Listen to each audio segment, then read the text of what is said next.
Salve pessoal, bem-vindo a mais um podcast do esporte. Vamos falar de Brasileirão. Teve Flamengo e Vasco. Que jogo, tá? Que jogo. Só para deixar aqui começar o podcast, deixar uma prévia do que foi. Que jogo mais uma vez. E eu queria depois finalizar falando um pouco sobre o Santos, a crise política no Santos. Mas vamos ao jogo. Era um jogo antecipado da 34ª rodada do campeonato, né? Aquela rodada foi antecipada porque o Flamengo tem a disputa da final da Libertadores. Então esse jogo aconteceu nesta quarta-feira, foi o único jogo da quarta-feira, e aí no final de semana a gente vai ter a rodada normal, a 33ª, mas vamos ao jogo. Vamos falar o que foi esse jogo, porque tem muita coisa boa e muita coisa ruim que a gente vai ter que falar desse Flamengo, tá? Porque é, o placar por si só já diz o que foi esse Flamengo. 4-4. O Flamengo tomou 4 gols.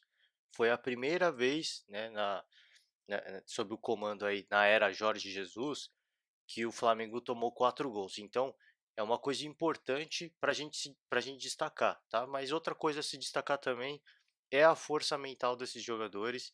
É, é, eles não se abateram, eles buscaram, eles correram atrás do resultado, né? Atrás, né? Saíram na frente, aí toma a virada, depois consegue empatar, sai atrás de novo, consegue a virada. Acho que isso é o ponto mais importante do Flamengo. E aí toma um empate no finalzinho, que aí é outro ponto negativo. Então é uma partida de altos e baixos do Flamengo e que deixou eu acho que para mim deixou muito mais coisas negativas do que positivas. E eu vou explicar o porquê. Vamos falar do jogo rapidinho, como é que foi? O Flamengo sai na frente com um gol muito rápido. Não chegou a dar nem um minuto. O Renier faz uma baita de uma jogada, mas uma baita mesmo. E que momento, né? Justificando aí é, é, justificando não, mas ele tinha sido convocado, né, para quem não sabe, para jogar na seleção, no Mundial, e o Flamengo negou, né, o Flamengo não liberou o atleta, e ele se manteve no Flamengo, e por incrível que pareça, essa questão de não ir para a seleção não fez mal, né, porque é um garoto, é muito novo, era muito fácil, ele, pô, vou jogar um Mundial aqui no Brasil, possibilidade de ser campeão, vestir a camisa da seleção, e isso não impactou. Mostrou que é um cara que está focado, está com a cabeça no lugar, já vem fazendo boas partidas, já não é de hoje, ainda sendo decisivo em alguma delas, fazendo gol.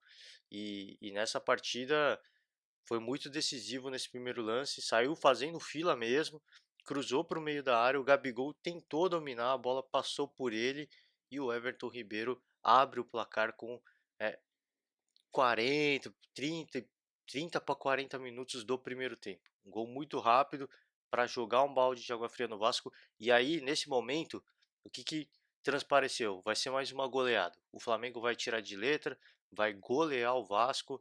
E isso não aconteceu de fato, né? Apesar de ter muita posse de bola, o que é muito comum no Flamengo, o Vasco entrou com uma proposta de jogo que eu acho que foi muito válida, né? O Vasco não bateu de frente com o Flamengo tentando igualar a qualidade técnica. O Vasco fez o que o Botafogo fez, tentou pilhar o jogo, tentou jogar a partida para um componente muito mais emocional e foi motivo de muita reclamação, descontentamento claro do Bruno Henrique em uma entrevista pós-jogo. E o Vasco fez, eu acho que o que tinha que fazer. Eu já tinha falado aqui, o São Paulo foi o primeiro time que mostrou como é possível tentar igualar com esse Flamengo. Depois veio o Botafogo e agora o Vasco faz a mesma coisa e mostra o caminho das pedras de como se enfrentar esse Flamengo, de como tentar igualar, minimizar pelo menos essa diferença técnica, porque ela existe, ela é clara e infelizmente não tem como a gente negar, ela é inegável, tá? O Flamengo é um time muito forte, jogadores de altíssima qualidade. É um time que tranquilamente jogaria na Europa e se sairia muito bem. Então acho que o Vasco veio para fazer um jogo muito consciente, analisou muito bem a partida que o Flamengo fez contra o Botafogo e sabia que ia precisar levar para dentro de campo esse componente mental que é muito importante e é um componente que costuma prevalecer em clássicos, né? Quando acontece um clássico, normalmente essa questão dos jogadores estar mais pilhado, de muita entrega, provocação, isso é muito comum. Então, achei bacana que o Vasco trouxe isso, porque foi graças o torcedor flamenguista obviamente tá na bronca, né, mas foi graças a isso que a gente teve um grande jogo, porque senão ia ser mais um jogo em que o Flamengo ia golear, ia ser um jogo absolutamente sem graça, né, digamos assim. Ia ser legal, obviamente, do ponto de vista técnico, ver mais um show do Flamengo, mas de ponto de vista competitivo, ia ser mais uma partida, de certa forma, sem graça, né, e isso trouxe um componente a mais. O Vasco consegue a virada muito rápido, questão aí de 3 minutos, né? O primeiro gol do Vasco vem aí num cruzamento do Rossi, o Raul ajeita de cabeça e o Marrone faz o gol. E aí fica escancarado um erro defensivo do Flamengo dos mais bizarros, tá? Que a gente já viu em algumas partidas e o grande ponto do Flamengo, eu vou deixar para falar depois dessa questão da defesa do Flamengo, tá? Mas ficou aí escancarado um problema defensivo do Flamengo que já não é de hoje. Mas vamos seguir. O segundo gol sai com uma bela jogada do Pikachu. Ele faz fila, assim como o Renier fez no primeiro gol. O Pikachu faz fila e é derrubado na área pelo Rodrigo Caio. Toma uma rasteira do Rodrigo Caio. Ele mesmo vai para a cobrança da penalidade e faz o gol. Vira o placar e, e naquele momento, eu falei, né, no primeiro gol do Flamengo parecia que ia ser goleada. Quando o Vasco vira a partida, vira os ânimos, né, vira a maré, porque parecia que a gente ia ver um, um Vasco que ia fazer esse jogo aí. Muita tensão, jogar muita tensão no jogo e que poderia sair vitorioso justamente por causa disso. O Flamengo se abateu, obviamente, sentiu isso, essa, essa fase ruim, esse momento aí de baixa, justamente porque as coisas começam a não dar tão certo. E o Bruno Henrique falou: a gente caiu na pilha, a gente entrou na provocação dos caras, a gente entrou na pilha e a gente caiu de rendimento mesmo. Mas aí a gente soube controlar e soube buscar o resultado. E foi isso que aconteceu. O Vasco consegue, o Flamengo consegue o empate, né, com a jogada do. Cara, agora tá me falhando a memória, hein? De quem que foi? Eu vou ter que puxar na memória que foi tanto gol. Foi contra do Danilo Barcelos. Um cruzamento do Rafinha. O Rafinha fazer um cruzamento totalmente despretensioso. Despretensioso não, porque poderia terminar em gol, mas foi um cruzamento que nem chegou a acontecer. O Danilo Barcelos faz o corte antes e mata o gol. Talvez um dos gols mais bizarros dessa partida.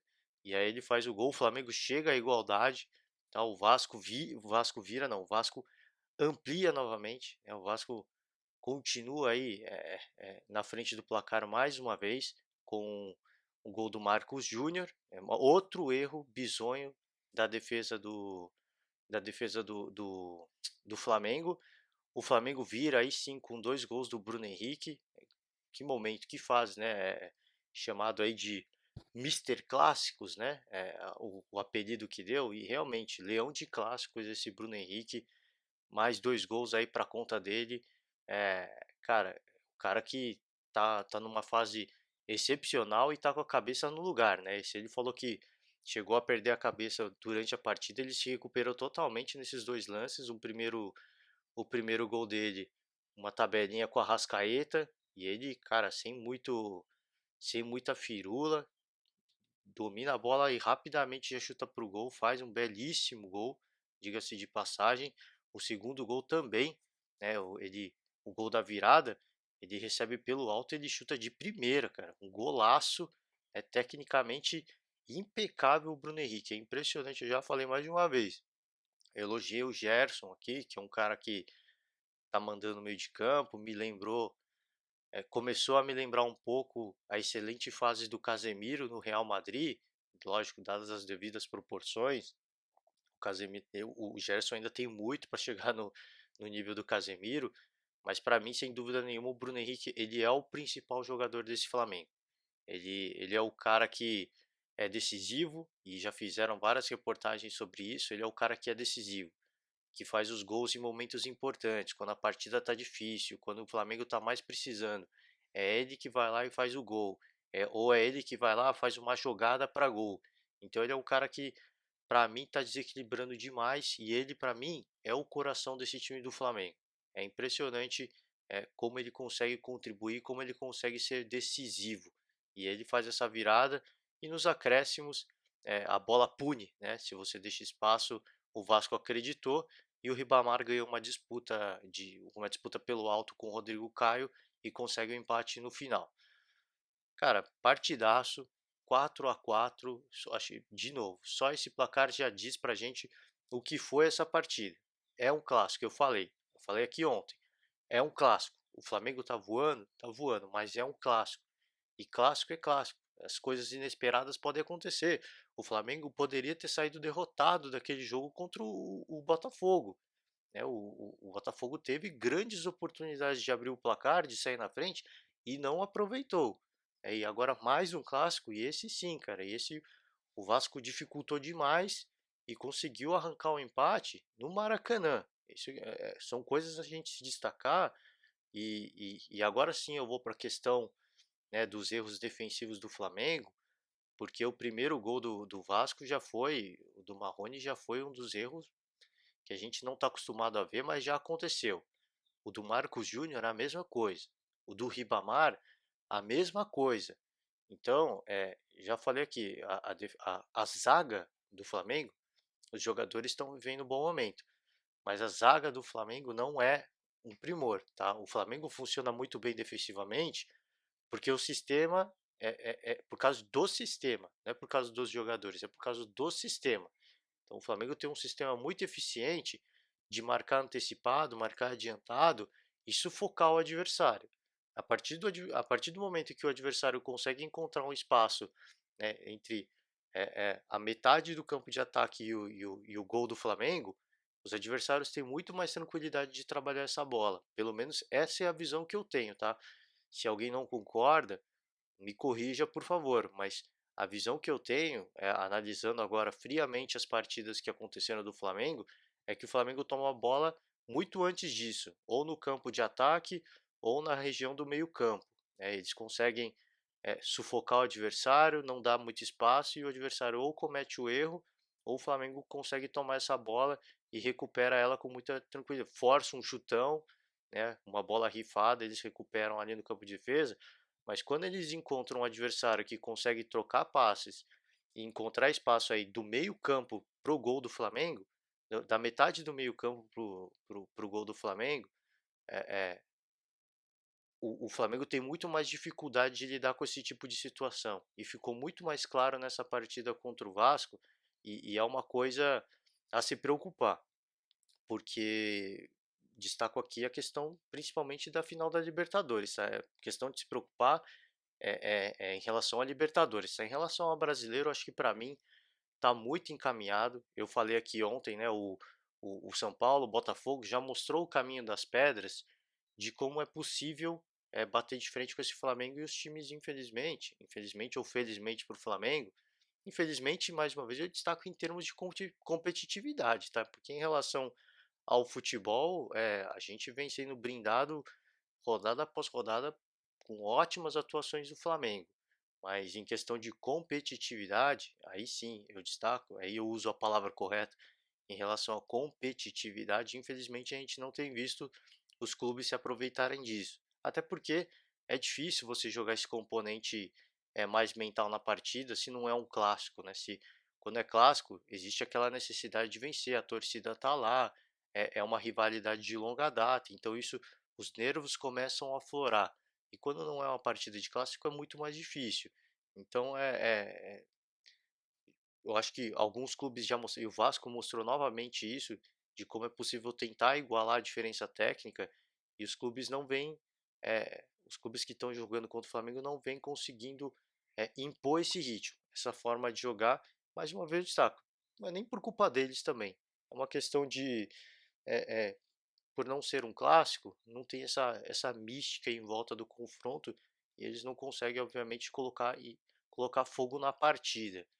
Então é lógico que a próxima partida isso pode acontecer, porque é um Grêmio e Flamengo, é uma reedição aí da disputa da semifinal da Libertadores, e o o Grêmio pode estar muito motivado e pode jogar muito fogo nessa partida. Mas depois disso, eu acho que o Flamengo tem vida tranquila.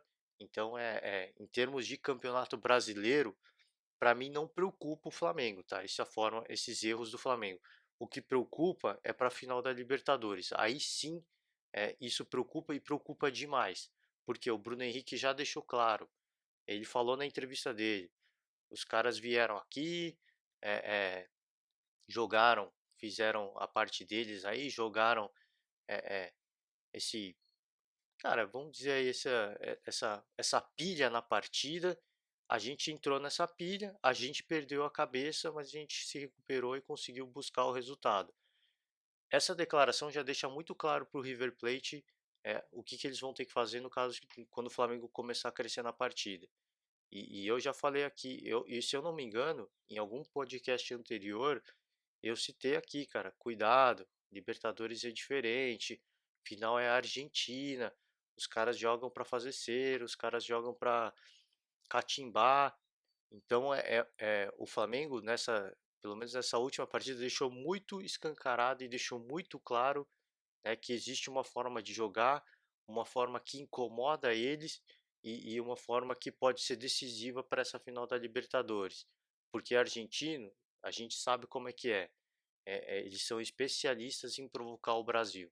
Eles são especialistas. Eles sabem fazer uma catimba, eles sabem fazer uma provocação. E o brasileiro é um povo muito emocional. Eles perdem a cabeça muito fácil. E se o Flamengo não souber lidar com os nervos e entrar nessa onda, o River Plate vai dominar o jogo, tá? O River Plate vai fazer o que quer nessa partida. Então, isso é uma coisa muito preocupante, mas extremamente preocupante em relação à disputa da Libertadores, tá? Se o River Plate, obviamente, entrar para jogar futebol, fazer a troca franca, aí a gente vai ter uma grande partida, obviamente, mas não tenha dúvidas. Se o Flamengo começar a dominar a partida, os caras vão entrar nesse jogo mental e o Flamengo precisa estar muito pronto. Tem pouquíssimo tempo agora para tentar ajustar isso. E essa questão aí de o Jorge Jesus achar ruim, do Bruno Henrique achar ruim, isso é ruim, porque eles tinham que ver isso com bons olhos. Olha, a gente teve uma dura lição agora e infelizmente isso aconteceu antes, né, da final da Libertadores, porque a gente tem tempo de tentar fazer alguma coisa. Então eles deveriam ter ficado felizes e não ter ficado bravo, falado ali de caçar o homem, falado aí do Bruno Henrique de que eles não estão disputando nada, a gente está disputando o título. Essa é outra coisa perigosa também, tá? Tem a questão do componente mental, que o Flamengo teve uma amostra do que eles poderiam e do que eles podem enfrentar na final da Libertadores, que é muito importante isso e é algo que, novamente eu repito, eles têm que ficar felizes, eles têm que valorizar isso, porque não pensem que vão encontrar algo diferente na final, ainda mais contra um time argentino com muita tradição na Libertadores. Mas outra coisa que para mim ficou escancarado, obviamente que os nervos estavam à flor da pele, o Bruno Henrique estava visivelmente é, alterado, né, justamente pelo que foi a partida, mas ele demonstrou claramente soberba aí nessas palavras dele, tá?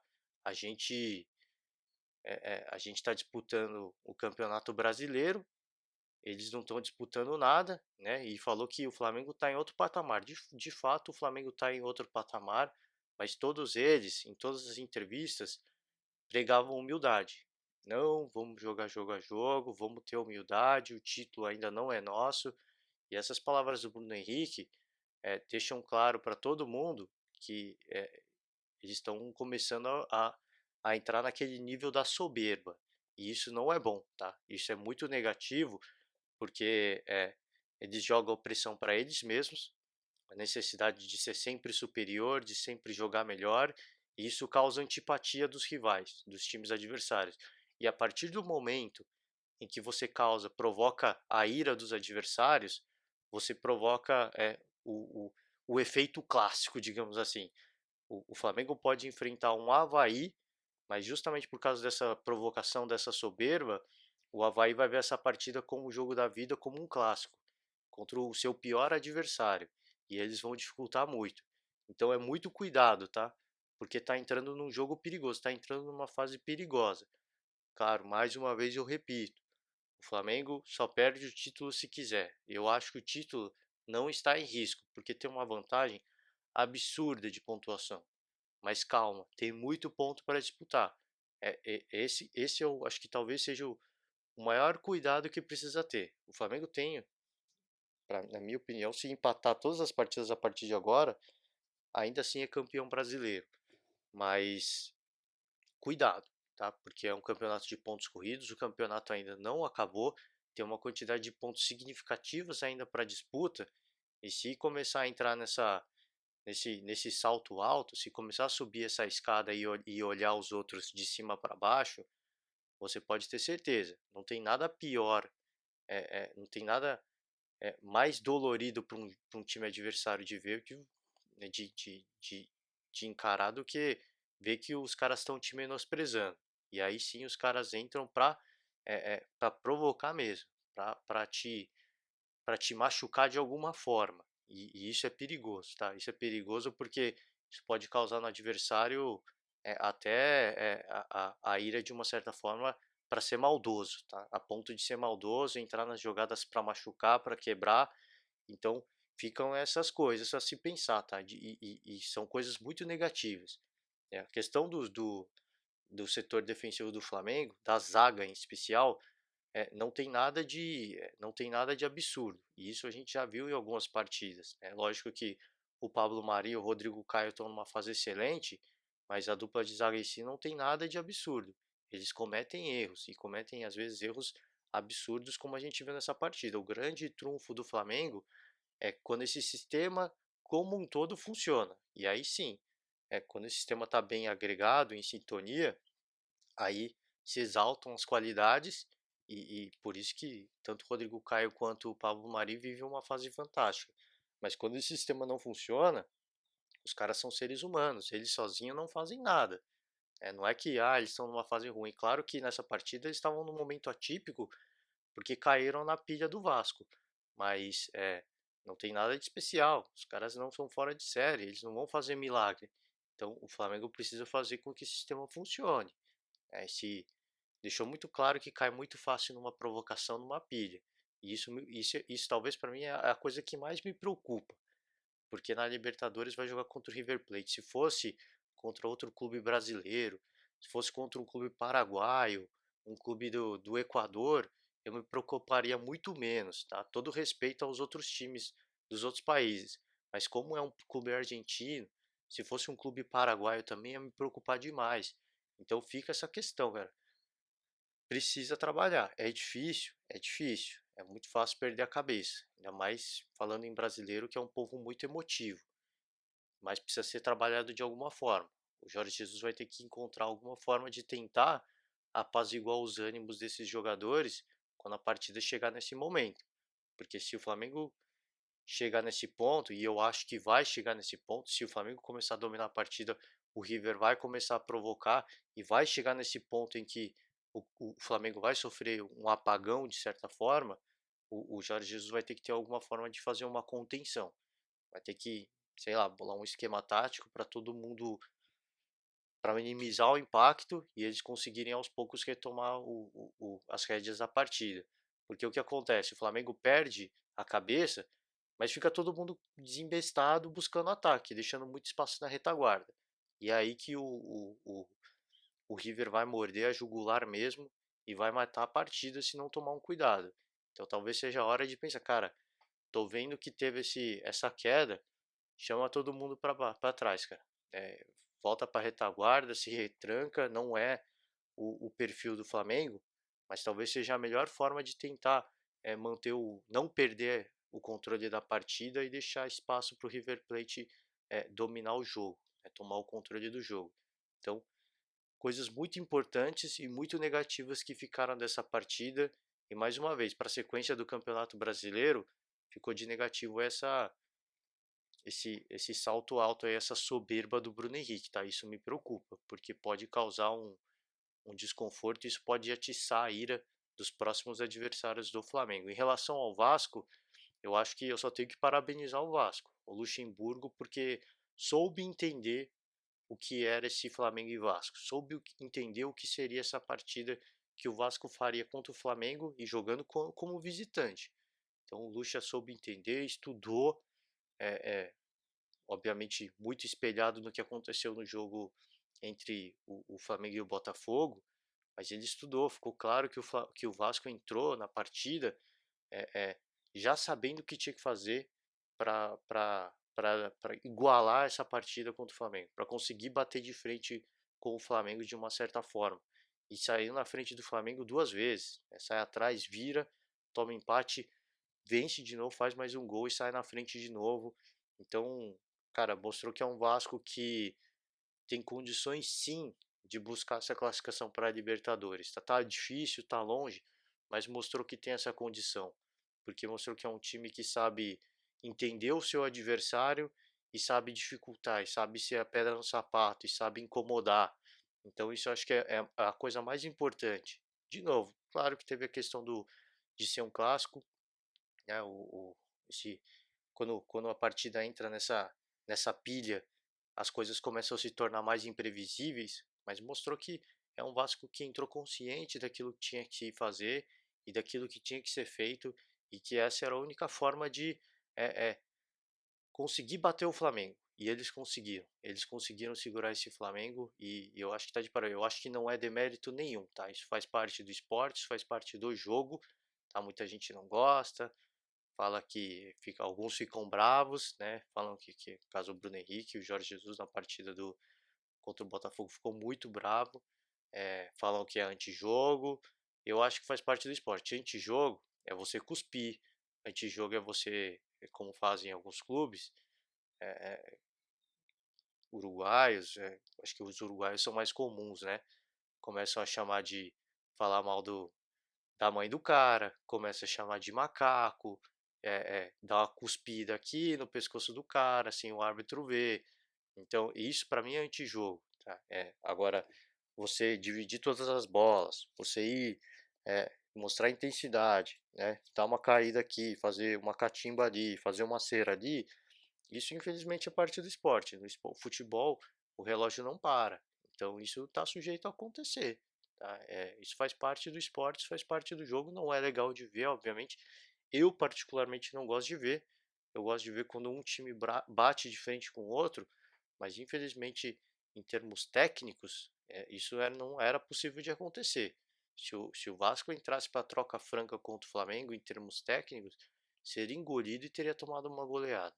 Então é a arma que o Vasco tinha para tentar sair com um resultado positivo dessa partida. O empate, obviamente, não foi bom para ninguém. O Flamengo não fez tanta diferença, só que o Flamengo agora já não pode ser campeão no final de semana, independentemente dos resultados do Palmeiras, já não pode mais ser campeão no final de semana.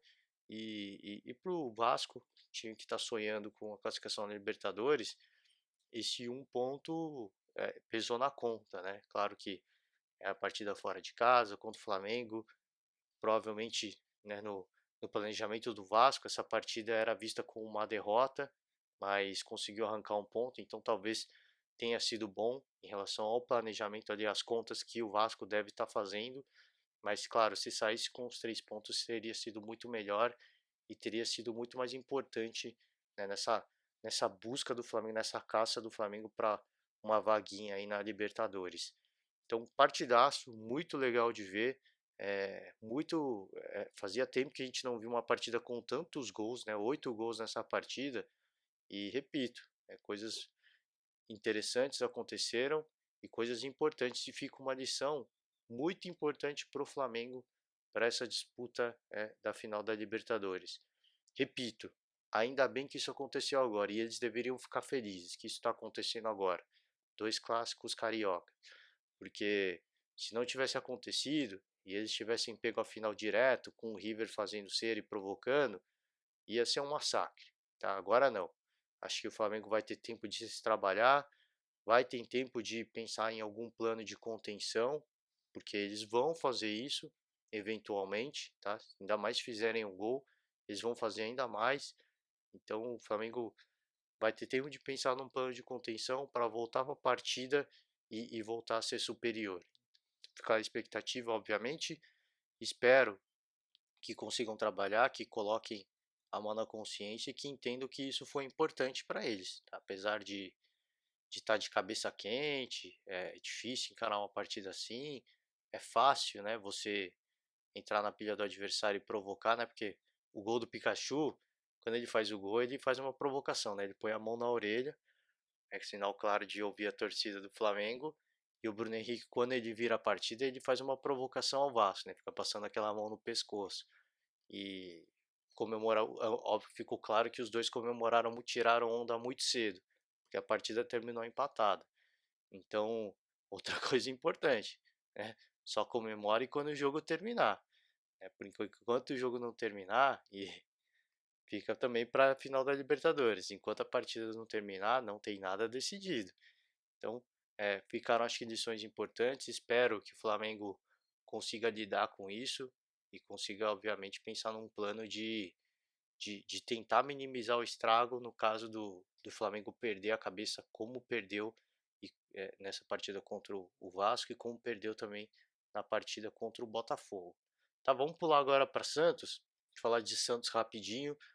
O Santos está vivendo uma crise dos bastidores das mais tensas possíveis. Tá? Para quem não sabe, isso já não é de hoje, isso não aconteceu ontem, não é recente, mas o presidente do Santos, José Carlos Pérez, foi suspenso, tá? Por reclamação à arbitragem, ele foi suspenso e quem assumiu, foi suspenso por alguns jogos, agora não me recordo, não tenho o número exato aí, 15 dias, acabei de ver aqui, foi punido com 15 dias de afastamento por desrespeitar a arbitragem. E aí quem assumiu foi o vice, né? O vice que não tem nada de simpatia com o José Carlos Pérez. Assumiu o Orlando Rolo e ele, quando ele assumiu, ele já começou a afastar membros do comitê de gestão do Santos, tá? E aí ele justificou, cara, quando se tem uma troca de gestão, as pessoas que não batem com a minha gestão eu vou afastar e vou pôr as pessoas que eu tenho minha confiança. Ele justificou isso e seria uma troca que viria a acontecer apenas por 15 dias. A princípio, tá? Ele assumiu, começou a causar esse rebuliço, o Pérez começou a falar de golpe, né? Tá achando que é presidente do Brasil, é golpe, enfim. Não vou entrar em tema político, mas é, é, o José Carlos Pérez já sofreu um processo de impeachment e saiu vencedor, não foi afastado. Não tem o que falar de golpe. Ele foi afastado e o vice assumiu, só isso, cara. Ele, obviamente, o vice se aproveitou de uma situação, se aproveitou, mas não tem. Isso aí não é política nacional, tá? Isso é politicagem de clube de futebol. Não tem que ficar, é golpe, é golpe. Cara, mostre mais maturidade, pelo amor de Deus. Ficar falando isso pra, sei lá, tentar causar uma comoção dos torcedores para conseguir ganhar. O José Carlos Pérez, a grande verdade é que ele não é nem querido por grande parte da torcida, justamente por essas crises internas que acontecem, essas controvérsias. Já teve troca de farpas com o Sampaoli, né, o Alto Ori, quando deu aquela. Quando jogou, peço perdão da palavra, mas naquela entrevista com a coletiva que ele deu e saiu jogando merda no ventilador, espalhando para tudo quanto é lado. Ele falou, eu que faço o intermédio eu faço a ponte entre o São Paulo e o José Carlos Pérez, eles não falam diretamente. Então ele não é um cara querido nem pela torcida. Então não adianta ficar ficando, é golpe, para tentar causar uma certa comoção, achar que alguém vai fazer alguma coisa. Ele tem que tratar isso internamente e fazer o que, tomar o- as devidas atitudes aí, o que é cabível legalmente para que isso não aconteça, para que esse golpe não aconteça. Mas enfim, não vou entrar nesse mérito. Fato é que o STJD concedeu aí aquele famoso efeito suspensivo e o Pérez volta para o cargo até o processo ser julgado novamente, né, para julgar novamente a, a punição. Primeira coisa, né, essa questão do efeito suspensivo, peço perdão na palavra, é a maior das patifarias, né? Para não falar outra coisa, para não falar uma palavra pior. É a pior das patifarias, porque Os caras punem e depois concedem efeito suspensivo. Então, para que que deu a punição? Para que que não julga direito, né? Dá uma pena certa e tira essa questão do efeito suspensivo.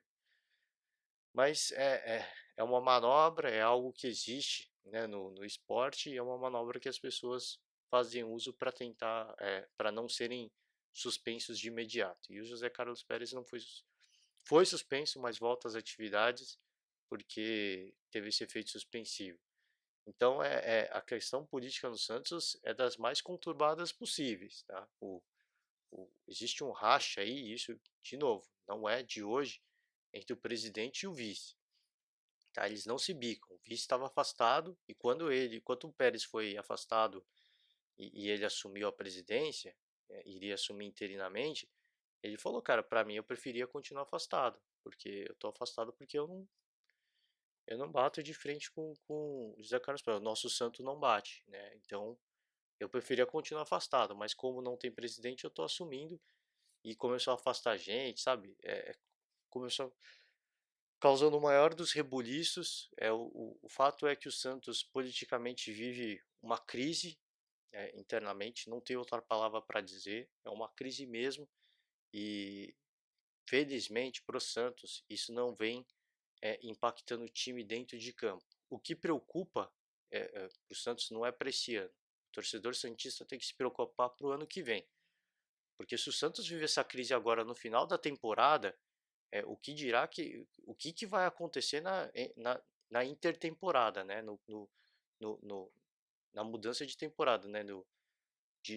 Desse ano para o ano que vem, de 2019 para 2020, que é o período em que os times normalmente começam a se planejar, começam a se reforçar. Então essa é a grande preocupação. O que que vai acontecer nesse período no Santos? Porque se eles usarem esse período para ficar brigando politicamente, para uma guerra política internamente, não vai acontecer absolutamente nada e o Santos vai ficar inerte, né? É isso que vai acontecer, vai ficar inerte. Podem sair alguns jogadores, mas os que precisam vir não vão chegar, porque não vai ter condição do Santos fazer qualquer coisa. E o grande questão que está em discussão hoje no Santos é a permanência do Sampaoli. Ninguém sabe se o Sampaoli fica ou não. E o Pérez é, é, continua a sustentar aquela tese dele, né, aquela ideia dele de que o Sampaoli vai ficar. Não, ele vai ficar, eu tenho certeza que ele vai ficar. Cara, no futebol não se tem certeza de nada até se concretizar. O Sampaoli só vai ficar no Santos se ele receber o mínimo de reforços para que ele consiga montar o time competitivo. E ele já falou isso. Ele já deixou isso claro. Ele não definiu o futuro dele, né? A quantidade de clubes, ainda mais se pensar no Brasil, pelo menos em Brasil, eu não estou nem pensando no mundo, tá? Porque é um cara que ele é relevante não só no futebol europeu, o São Paulo, tá? Mas em vários outros mercados. A quantidade de dinheiro que outros clubes podem pagar, superar a proposta do Santos, é muito maior, cara. Então, é, essa questão de o São Paulo ele vai ficar, toma cuidado, tá? Porque ele tem contrato assinado? Tem. Ah, se sair vai ter que pagar multa. Já falou, o José Carlos Pérez já falou isso. Se sair vai ter que pagar multa, como se isso importasse para o Sampaoli, né? O clube que vai comprar ele, pouco importa de pagar essa multa. Os caras pagam, porque a multa rescisória do Sampaoli é muito mais baixa do que de um jogador. Então se eventualmente alguém quiser e conseguir contratar o Sampaoli, essa multa é a de menos. Então, não, não entendo por que, que o presidente também usou essa questão da multa como uma questão, uma arma de defesa aí para a saída do Sampaoli, tá? Porque isso aí não significa absolutamente nada. Então ele não está assegurado no cargo. O Santos tem que encontrar um meio termo e o Pérez não é esse cara. Ele já mostrou várias vezes para gente que ele não é um intermediador. Ele não é um cara que sabe conversar, né? Ele tem problema com o próprio Sampaoli, tá? Ele é o presidente do clube. Ele tem que ser o maior dos políticos, ele tem que saber intermediar as diferenças. E ele tem que conseguir fazer isso agora na final da temporada. Se quiser ter uma intertemporada aí, tranquilo, minimamente tranquila, para que o Santos consiga se planejar para 2020. Porque senão, cara, sinto muito. Eu não sei o que esperar do Santos de verdade. Eu já não sei agora. E quem dirá mais pro final do ano o que, que vai acontecer. Me preocupa demais, tá? Me preocupa demais porque parece, sabe, vocês conseguem imaginar uma criança birrenta, uma criança mimada, que quero isso, quero aquilo, aí, ah, roubou meu brinquedo, começa a chorar, fazer um estandalhaço, não sei.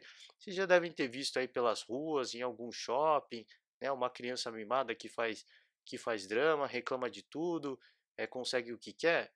É isso que parece esse presidente do Santos, tá? Com todo respeito, eu peço desculpa se eu estiver ofendendo, mas cara, obviamente que os adversários não aliviam, não facilitam a sua vida, mas isso é natural em qualquer clube, tá? Em qualquer clube não só em qualquer clube, mas em qualquer empresa também, tá? Se ele chegar à presidência, assumir, depois do Santos for presidente de alguma empresa, ele vai sofrer as mesmas coisas, tá? É diretor que vai dar pitaco, é conselheiro que vai lá dar pitaco, então não adianta ele ficar com essa birrinha, essa guerra aí internamente, achando que é o dono da verdade.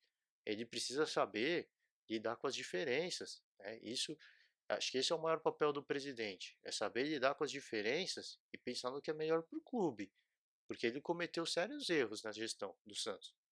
Ele cometeu o maior trunfo, talvez, do Pérez tenha sido trazer o Sampaoli, tá? Que foi uma chegada absolutamente inesperada. Quando o Santos anunciou o Sampaoli, ninguém acreditou, né? E muita gente, inclusive, eu vi muito comentarista e gente ligada ao Santos se perguntando como é que o Santos ia pagar o salário do Sampaoli.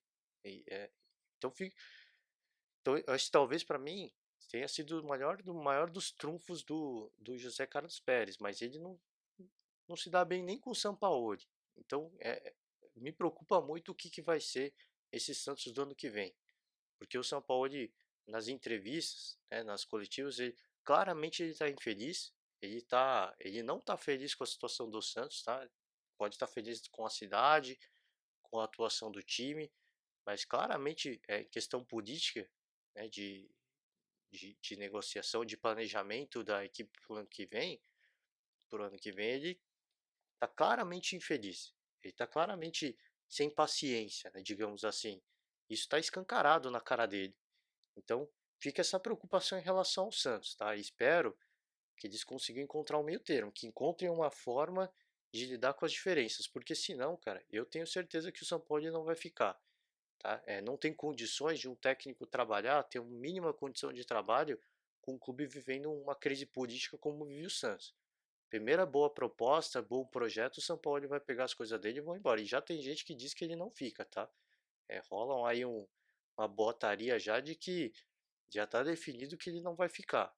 Então, é, quem fizer a melhor proposta ou apresentar o melhor projeto, leva. Pura boataria, obviamente, a gente não tem uma definição, mas, repito, pega aí convido a você aí, pega aí qualquer entrevista coletiva do Sampaoli, ele está claramente impaciente, ele está claramente infeliz. E ele falou já, não adianta eu pensar com o coração. Eu, como profissional, eu tenho responsabilidades. Eu tenho que pensar na minha carreira, né? Foi essas palavras, obviamente, mas foi mais ou menos isso. Não pode só pensar com o coração. Ah, tá todo mundo pedindo para ele ficar, ele gosta da cidade, o Pelé pediu para ele ficar agora. Mas, cara, jogar com o coração não dá, cara. Ele precisa ter condições de trabalho. E, infelizmente, ele já vem falando isso várias vezes, ó, de que não está conseguindo ter as condições de trabalho que ele queria, as promessas que o Santos fez não vêm sendo cumpridas. E eu acho que ele está fazendo até. é, é, ele está sendo muito transparente, ele está sendo muito ético, né, de ter continuado no clube, porque ele poderia simplesmente falar, ó, não dá para trabalhar, eu tô indo embora.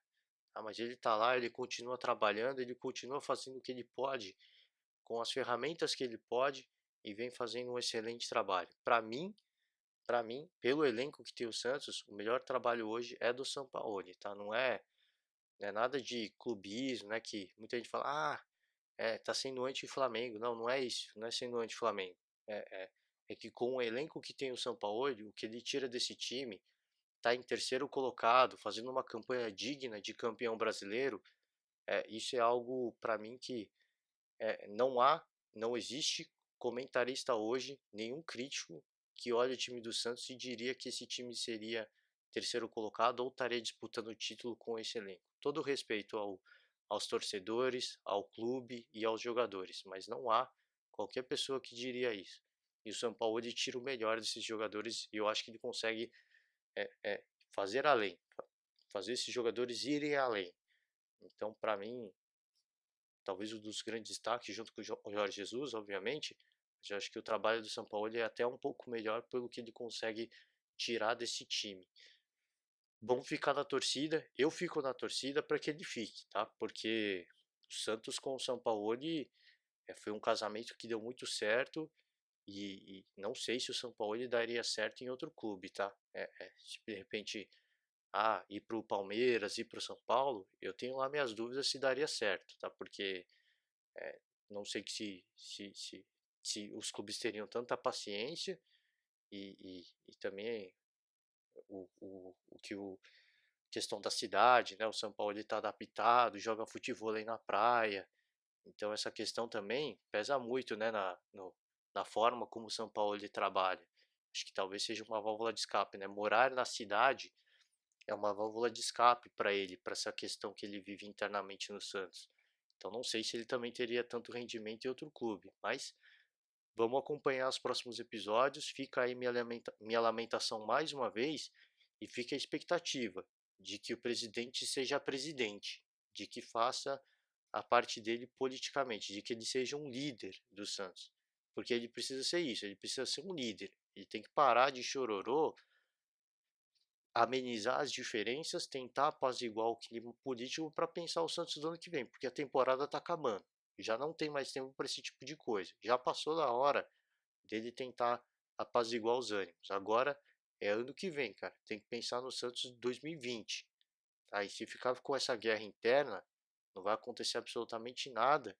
E o Santos vai entrar num estado de.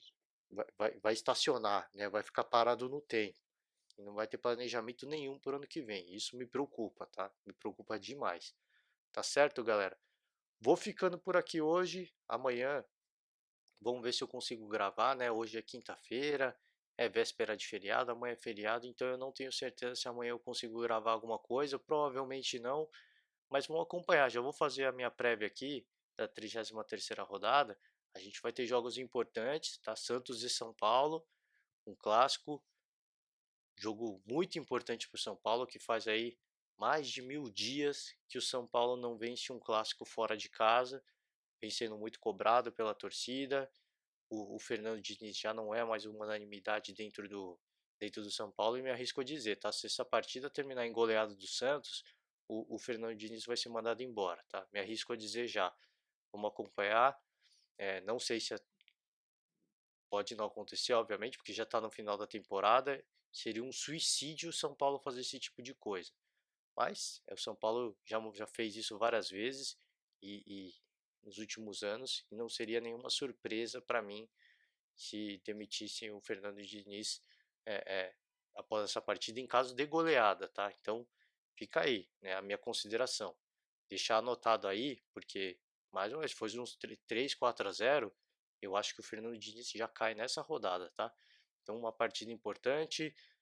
Já falei aqui, vai ter Grêmio e Flamengo, partida que o Grêmio pode levar para dentro de campo aquele componente mental que o Vasco e o Botafogo já colocaram, tá? Porque é, de certa forma, uma revanche. Eles podem falar que não tem revanche, aquilo lá Libertadores era outra coisa. Eles sempre entram com esse discursinho. Mas pro torcedor não tem isso, cara. Pro torcedor tem clima de revanche sim. E o torcedor quer a revanche sim, e o torcedor vai cobrar do Grêmio essa revanche sim. Então, o Grêmio, se, se precisar, o Portaluppi obviamente é um cara que acompanha esses jogos, viu como o Vasco e o Botafogo se portaram diante do Flamengo, como o Flamengo se comportou diante da situação. Então é uma coisa que o Grêmio pode levar isso para dentro de campo, tá? Ainda mais ferido e mordido e na bronca pela goleada que tomou no segundo jogo ali da semifinal da Libertadores. É uma partida importante, uma partida muito difícil do Flamengo. Se recuperar de uma partida emocionalmente desgastante, já pode pegar em sequência uma outra partida emocionalmente muito desgastante, tá? Bahia e Palmeiras. Palmeiras vai para Fonte Nova jogar. O Bahia se vale aí para o palmeirense, para o torcedor palmeirense, se vale de ponto positivo, o Bahia não vem saindo bem jogando na Fonte Nova nas últimas rodadas, tá? Duas derrotas jogando na Fonte Nova que aconteceram recentemente. O Palmeiras pode se alimentar disso para tentar sair bem nesse resultado. Uma disputa direta aí por vaga na Libertadores, Corinthians e Internacional. Partida muito importante, um Corinthians em recuperação, um Internacional tentando se estabilizar. O Internacional já não é de hoje, não é um time muito forte jogando fora de casa, então eu acho que o Corinthians é um pouco mais favorito, tá? Mas mudança de comando, Zé Ricardo, vamos ver. Primeira partida do Zé Ricardo fora de casa, o Inter venceu, então pode ser uma coisa para o Inter levar aí e tentar tirar o melhor nessa partida contra o Corinthians, tá? Só para finalizar, acho que é isso, né? Para finalizar, era o Corinthians, né? As outras partidas não é que não é importante, tem partidas muito importantes, principalmente pensando em rebaixamento, tá? Fluminense e Atlético Mineiro. O Atlético está longe, mas corre risco ainda. O Fluminense está na zona do rebaixamento. Tem Chape e Ceará, outra partida muito importante. A Chape já na Bacia das Almas. Tá? Vai ter uma partida entre Atlético Paranaense e Botafogo. O Atlético, a temporada já terminou praticamente, mas para o Botafogo é uma partida que vale muito. Tá? Fortaleza e CSA vale muito para os dois. Vasco e Goiás também vale muito para os dois, né? Nessa busca pela vaga da Libertadores, nesse sonho para chegar no G6. É uma partida muito importante para os dois. E também vão ter Cruzeiro e Avaí, também outra partida que importa diretamente ali. E para o Avaí, vencer do Cruzeiro é a esperança de se manter na Série A. Então é uma partida que também entra a questão psicológica muito forte, tá? Partidas importantes, vamos acompanhar e na segunda-feira eu estou de volta. Eu acho que amanhã, como é feriado, eu não vou conseguir gravar nada, mas já me despeço aqui, desejo a todos um ótimo feriado, um ótimo final de semana. Semana de que vem estamos de volta. Concordou com alguma coisa? Não concordou? Falei alguma besteira? Deixa o seu comentário aqui. Semana que vem a gente discute e debate mais, beleza? Valeu, galera. Um forte abraço e até a próxima.